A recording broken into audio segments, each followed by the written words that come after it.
महाराष्ट्रातील विधानसभा निवडणुकीचा प्रचार हा एक जबरदस्त लढाच होता। राज्यातील प्रत्येक खेडेगाव, शहर आणि महानगरपालिका या निवडणुकीच्या प्रचारात अगदी ढवळून निघाली आहे। पक्षांनी आपल्या उमेदवारांसाठी केलेला प्रचार व त्यासाठी घेतलेली मेहनत ती खरोखरच प्रशंसनीय होती। पण याचा प्रचार आणि याचा शेवटचा टप्पा हा काल सायंकाळी 6 वाजता पार पडला। उमेदवारांनी आपल्या मतदारांपर्यंत पोहोचण्यासाठी अनेक प्रकारचे प्रयत्न केले। रॅली, पदयात्रा, घर जाऊन भेटी घेणे तसंच सोशल मीडियावरच्या अनेक माध्यमांचा वापर त्यांनी या ठिकाणी केला। कसा होता यंदाचा महाराष्ट्रात विधानसभा निवडणुकीचा प्रचार, याचाच आढावा घेणार आहोत आपण आजच्या न्यूज अनकटच्या स्पेशल रिपोर्टच्या माध्यमातून। नमस्कार, मी साक्षी पांचाळ आणि तुम्ही पाहताय न्यूज अनकटचा स्पेशल रिपोर्ट। गेल्या महिनाभरात सुरू असलेला विधानसभा निवडणुकीचा प्रचार अखेर सोमवारी म्हणजेच काल सायंकाळी 6 वाजता संपला। मतदाराला सामोरं जाण्याआधी अवघी एकच रात्र उरल्याने उमेदवारांसाठी ही रात्र अगदी जागते रहो अशीच असणार आहे। उमेदवारांकडून आता छुपा प्रचाराला आणि यालाच वेग सुरू झालाय। मोबाईलवरून संपर्क साधत SMS व मेसेजद्वारे प्रचाराने वेग घेतलाय।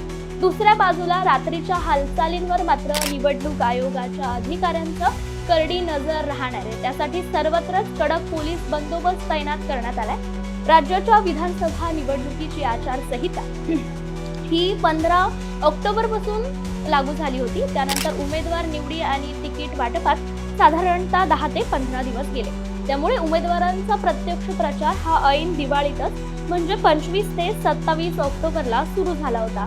दिवाळी संपताच म्हणजे 4 नोव्हेंबर पासून त्यांची ही प्रचाराची व सभांची रणधुमाळी ही सुरू झाली।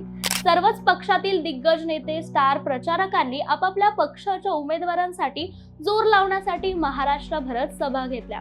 मागील 15 दिवसातच महाराष्ट्रभरात महायुतीच्या उमेदवारांच्या प्रचारासाठी पंतप्रधान नरेंद्र मोदी, केंद्रीय मंत्री नितीन गडकरी, राजनाथ सिंग यांच्यासह 8 केंद्रीय मंत्री, 2 केंद्रीय राज्यमंत्री, 2 राज्याचे मुख्यमंत्री, 2 राज्याचे उपमुख्यमंत्री, एका राज्याचे विरोधी पक्षनेते तसेच माजी केंद्रीय मंत्री आणि भाजपचे राष्ट्रीय व राज्यातील जवळपास 10 पदाधिकाऱ्यांनी सभा, रॅली, पदयात्रा व पत्रकार परिषदांच्या माध्यमातून हजेरी लावली आहे। याशिवाय महाविकास आघाडीच्या उमेदवारांच्या प्रचारासह काँग्रेसचे राष्ट्रीय अध्यक्ष मल्लिकार्जुन खरगे, राष्ट्रवादी काँग्रेस शरदचंद्र पवार पक्षाचे प्रमुख शरद पवार तसंच खासदार सुप्रिया सुळे, अमोल कोल्हे, इम्रान प्रताप पगडी, सचिन पायलट, खासदार संजय राऊत यांच्यासह विविध नेत्यांनी सभा, पदयात्रा, प्रचार, रॅलींसाठी हजेरी लावली आहे। मनसे अध्यक्ष राज ठाकरे यांनी देखील आपल्या उमेदवारांसाठी सभा घेतल्या।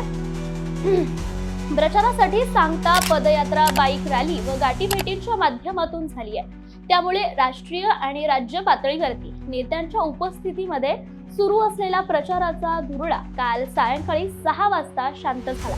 दरम्यान प्रचाराचा शेवटचा दिवस असल्याने सर्वच उमेदवारांनी जोरदार शक्ती प्रदर्शन केल्याचं काल आपल्याला पाहायला मिळालं। देश व राज्य पातळीवरील नेत्यांच्या जाहीर सभांमुळे शहराचं वातावरण तसंच महाराष्ट्रभराचं वातावरण हे ढवळून निघालं।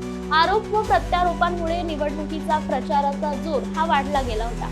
गल्लोगल्लीत घोषणा व रिक्षावरील स्पीकरचा आवाज सातत्याने सर्वांच्याच कानात घुमत होता। मात्र या निवडणुकीच्या प्रचारात अनेक मुद्दे सुद्धा समोर आले। त्यातील काही मुद्दे म्हणजे विकास, बेरोजगारी, महागाई आणि शेतकरी समस्या यासारखे अनेक मुद्दे चर्चेचं केंद्रबिंदू ठरले।